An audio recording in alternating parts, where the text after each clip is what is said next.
Hello, my friends. This is the first video, the English version of the first video that I told you about, that I was gonna hang some basic production or petroleum industry videos, basic, that you can see in the channel. And then, as I told you, I was gonna come back to production. I'm coming back to production. This is my first video, the English version.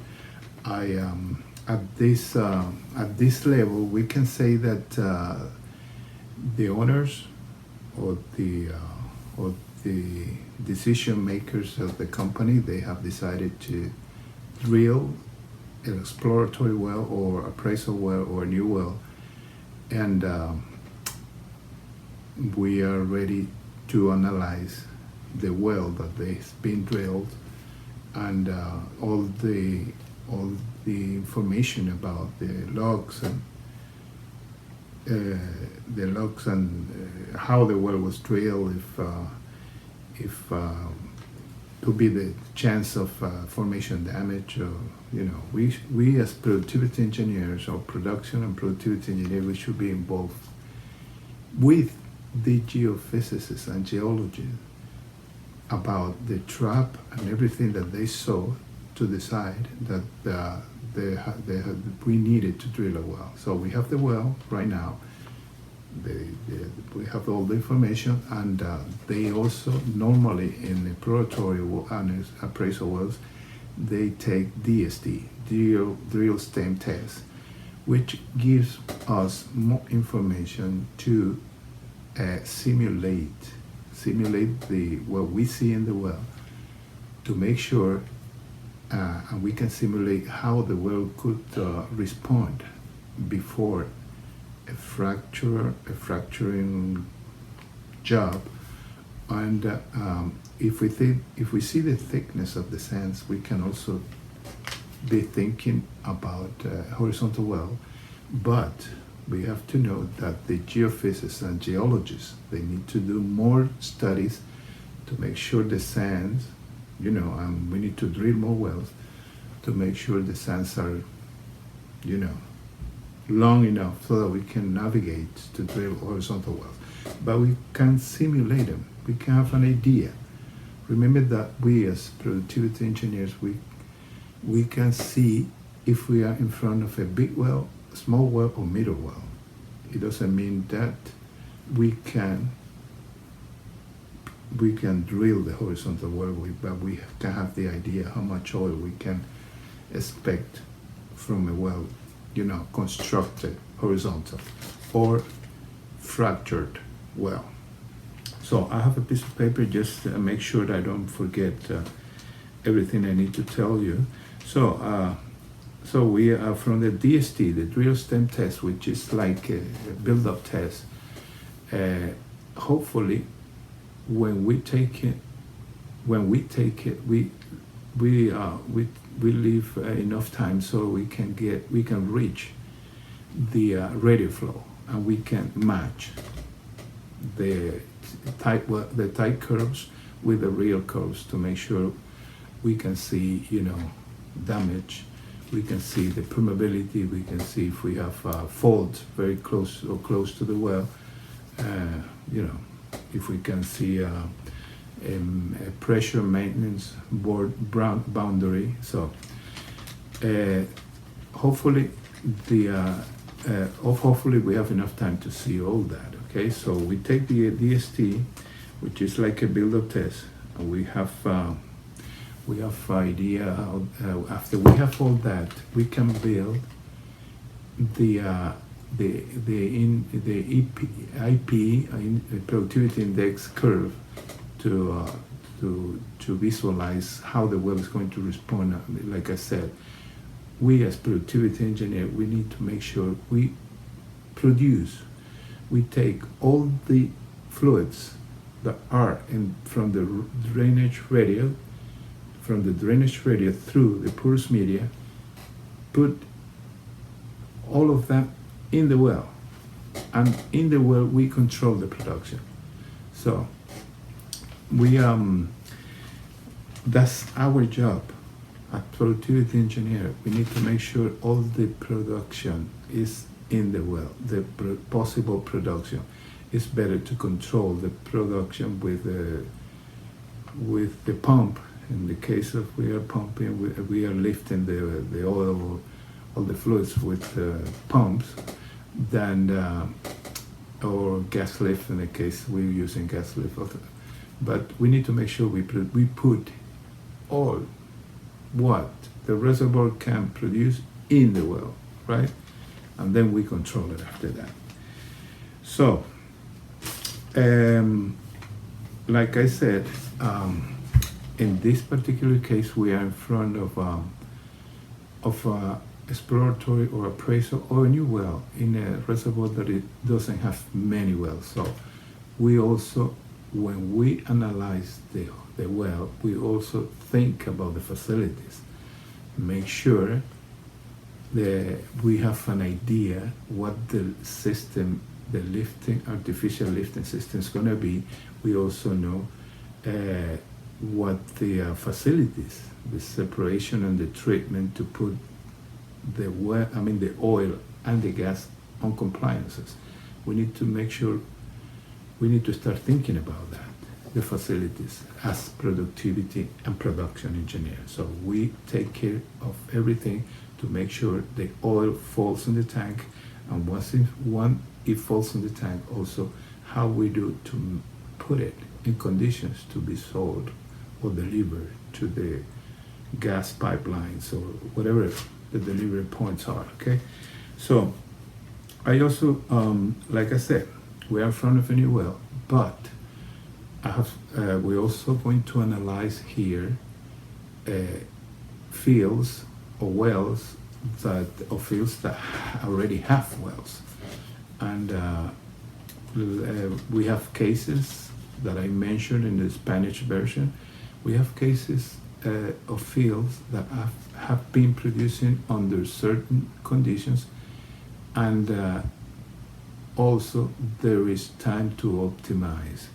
So as productivity engineers, we also look for what to do to save money and to increase the production, or to increase the productivity, or to increase the profit, to make the field or the asset more profitable. That's our job. I can mention a case in Venezuela, Boscan field, heavy oil production. All its life was being lifted with jet pump, where you inject the power fluids and then you create a suction downhole. We're going to, when we finish this first video, the second video is going to talk about that. What lifting system we should install to make sure we are in the best possible economical optimized system for this particular field. So at this Boscan field, heavy oil production, it was being lifted all its life with jet pump, and before the electrical submersible pump, they were thought to be only for light oil or medium gravity oil. So we tried to change the lifting system, and we could double the production from those wells. So it's always, we as productivity engineers, we have to make sure that we have to look for the best way to produce the wells from the drainage radio to the facilities. So that's what a real productivity engineer is. I also have a case when I went to Mexico the first time. We were in the southern part of Pemex, and we saw wells very deep wells, and they were constructed, and the 4.5 casing was the end of the well. So they were using gas lift, so they couldn't reach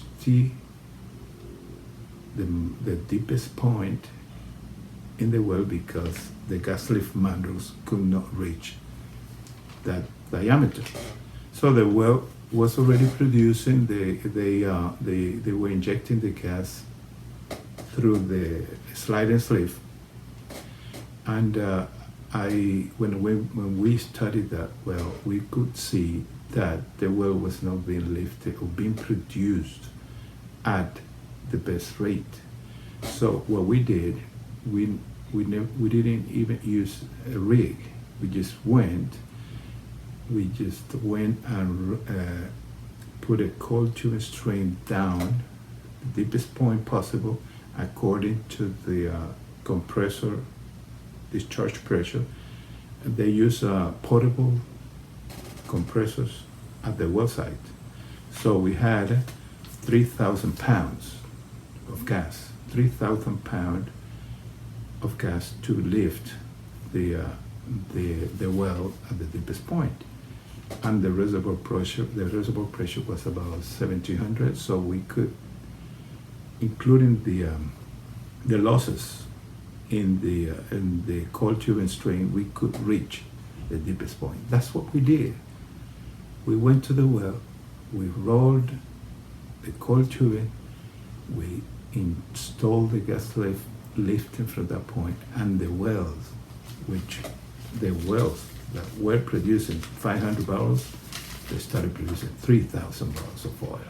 So even in existing or mature well fields, we can always optimize the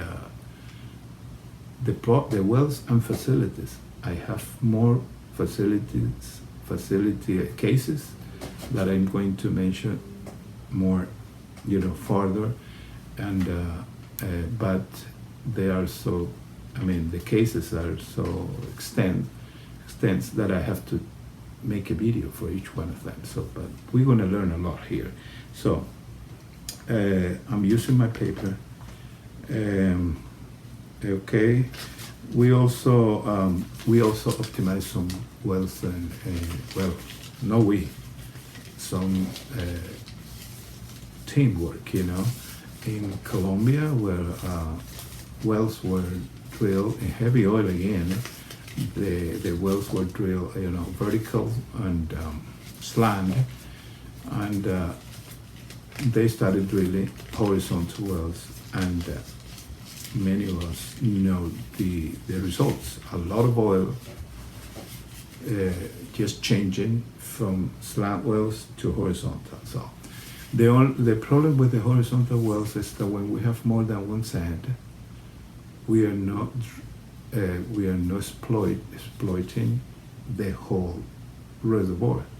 So normally they use vertical wells, so they shoot the rest of the sands, and they pick the best sand to navigate. We can also try a horizontal well and fracture it, and so we can reach all the sands. From the horizontal well, we can reach the upper.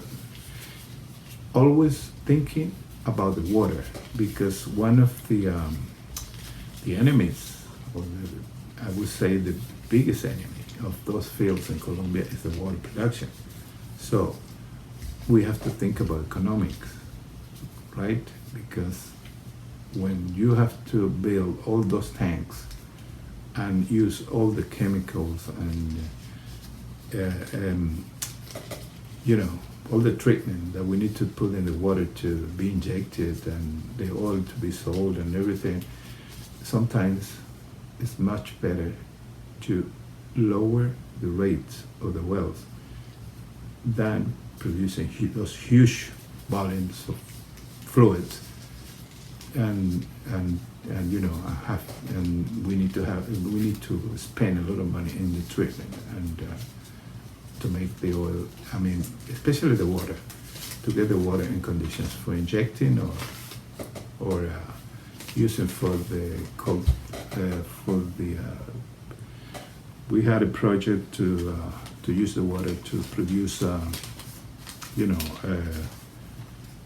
do you call that? To generate electricity, biomass. biomass. So that's the end of this. Is about it that I had to tell you about the first video. Like I said, I'm going to show you about how to simulate an exploratory well with the data from the petrophysicists, DSTs, whatever we use to drill the well, make sure that we don't have a damaged well, and then what we can do to make sure that all the production from the reservoir is put in the well. And then if we need to control the well, we control it. But everything is there. We have a well without damage, a well with the transmissibility, the highest transmissibility possible. But if we have water problems or sand problems, we control it with the rate in the pump or in the gas consumption in the case of gasoline wells. Okay, my friends.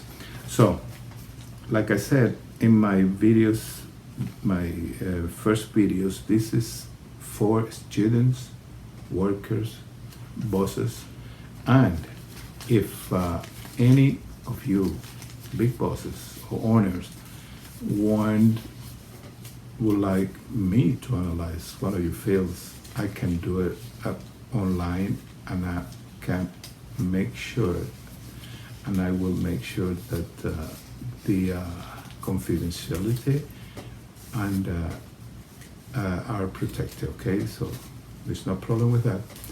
I hope to see you around. The next video, like I said, is gonna talk about the results of the simulation. I'm gonna show you how to simulate a well to make sure, like I said, I've said it more than once, to make sure everything is in the well and the well is producing the highest rate possible.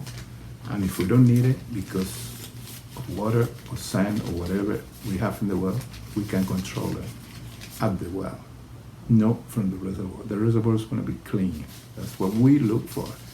Okay, my friends.